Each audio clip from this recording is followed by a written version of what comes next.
कभी ऐसा महसूस हुआ है कि हमारा मन बस भागता ही रहता है, एक ख्याल से दूसरे पर, दूसरे से तीसरे पर, बिना रुके?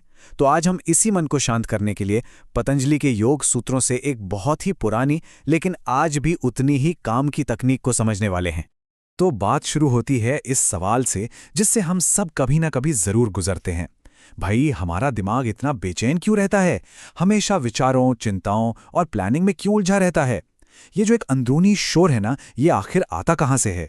योग सूत्र में इस बेचैनी को चित्त वृत्तियां कहा गया है, मतलब मन की लगातार उठती गिरती लहरें। जरा सोचिए, एक शांत झील है, आप उसकी गहराई तक साफ साफ देख सकते हैं, लेकिन जैसे ही हवा चलती है और लहरें उठती हैं, सब कुछ धुंधला हो जाता है ना? बस ये वृत्तियां भी हमारे मन के साथ ठीक यही करती हैं, हमारी असली शांति और स्पष्टता को ढक देती हैं। और यहीं पर पतंजलि एक बहुत गहरा समाधान देते हैं। वो कहते हैं, योगश्चित्त वृत्ति निरोधाः, यानी योग कुछ और नहीं, बस मन की इन लहरों को, इन वृत्तियों को शांत करने का नाम है। उन्हें पूरी तरह रोक देना ही योग का असली लक्ष्य है। और पता है पतंजलि की सबसे कमाल की बात क्या है? वो ये नहीं कहते कि सबके लिए एक ही फॉर्मूला है। नहीं, उनका सिस्टम कोई सख्त सीढ़ी नहीं है कि एक एक करके चढ़ना है, बल्कि ये एक फ्लेक्सिबल मैप की तरह है। मतलब आपका मन जैसा भी हो, आपके लिए एक रास्ता जरूर है। तो आज हम इसी मैप को एक्सप्लोर करने वाले हैं। हम सबसे पहले उन्नत मार्ग को देखेंगे, फिर कर्मा आधारित मार्ग पर चलेंगे, उसके बाद 8 चरणीय सीढ़ी को समझेंगे और आखिर में रोजमर्रा की जिंदगी में मन को शांत रखने के लिए कुछ यूनिवर्सल टूल्स पर भी नजर डालेंगे।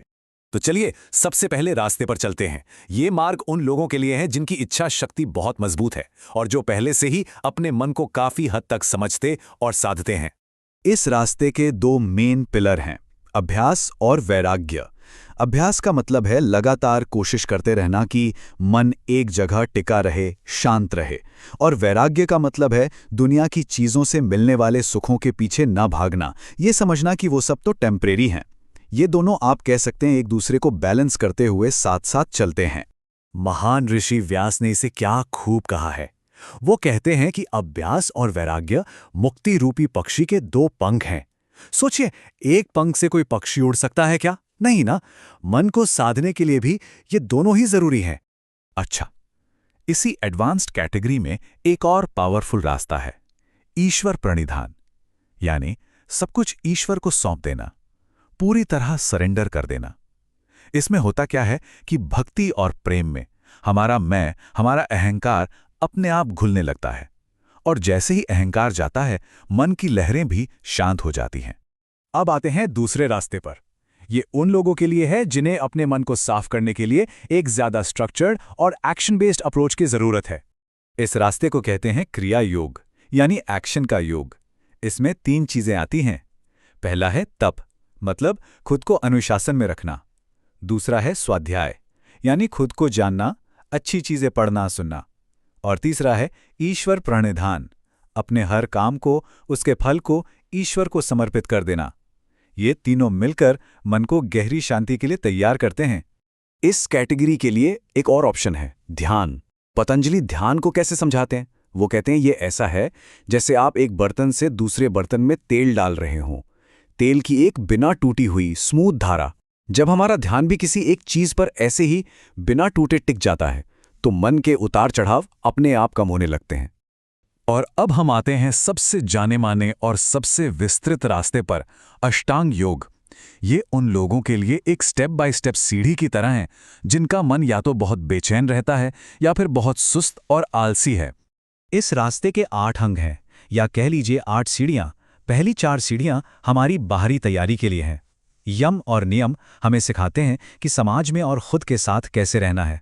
आसन हमारे शरीर को स्थिर बनाता है और प्राणायाम हमारी सांसों को, हमारी लाइफ फोर्स को कंट्रोल करता है। ये सब मिलकर एक मजबूत नींव तैयार करते हैं।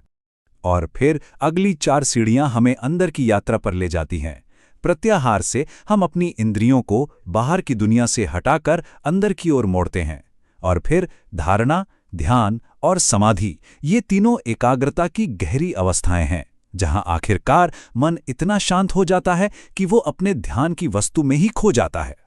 इन बड़े रास्तों के अलावा पतंजलि कुछ ऐसे प्रैक्टिकल टूल्स भी देते हैं जिनका इस्तेमाल कोई भी कभी भी अपने मन को तुरंत शांत करने के लिए कर सकता है। ये एक तरह का फर्स्ट एड किट है। इनमें से सबसे पावरफुल टूल हमारी अपनी सांस। हमारी सांस और हमारे मन के बीच एक डायरेक्ट कनेक्शन है। जब हम अपनी सांस पर कंट्रोल करते हैं, खास तौर पर जब हम सांस को धीरे धीरे बाहर छोड़ते हैं और कुछ देर रोकते हैं, तो मन अपने आप स्थिर होने लगता है। इसके अलावा पतंजलि 4 तरह के इमोशनल एटीट्यूड रखने की सलाह देते हैं। जब कोई खुश हो तो उससे दोस्ती का भाव रखें, जब कोई दुखी हो तो उसके लिए करुणा रखें, जब कोई अच्छा काम करे तो उसके लिए खुश हों, और जब कोई बुरा बर्ताव करे तो उसे अनदेखा कर दें, उससे उलझे नहीं। ये 4 भावनाएं हमारे मन को इमोशनल कचरे से साफ रखती हैं। पतंजलि कुछ और भी रास्ते सुझाते हैं, जैसे कि अपने अंदर एक रोशनी पर ध्यान लगाना या किसी महान व्यक्ति के शांत मन के बारे में सोचना। असल में सिद्धांत यह है कि कोई भी पवित्र और स्थिर चीज हमारे चंचल मन के लिए एक एंकर का काम कर सकती है। तो अगर हम इस पूरे मैप को एक साथ देखें तो तस्वीर कुछ ऐसी बनती है। चाहे कोई एडवांस्ड प्रैक्टिशनर हो जो अभ्यास वैराग्य का रास्ता अपनाता है, या कोई बीच के लेवल का साधक जो क्रिया योग करता है, या फिर कोई बिगिनर जो अष्टांग योग की सीढ़ियां चढ़ता है, हर किसी के लिए एक रास्ता है। और इन सब के साथ सांस और भावनाओं जैसे सहायक उपाय तो हैं ही, जो सबके लिए हैं। आखिर में सबसे जरूरी बात यह है कि रास्ते भले ही कितने भी अलग क्यों ना हों, मंजिल सबकी एक ही है, और वो मंजिल है अपने मन को उस अशांत लहरों से भरी झील से एक शांत, स्थिर और शीशे जैसी साफ झील में बदल देना, जिसमें हमारी असलियत साफ साफ दिखाई दे। और ये विश्लेषण आपको इसी गहरे सवाल के साथ छोड़ जाता है। अगर हमारा मन सच में एक बिल्कुल शांत झील जैसा हो जाए, जिसमें एक भी लहर ना हो, तो उस झील में आखिर क्या झलकेगा? सोचिएगा जरूर।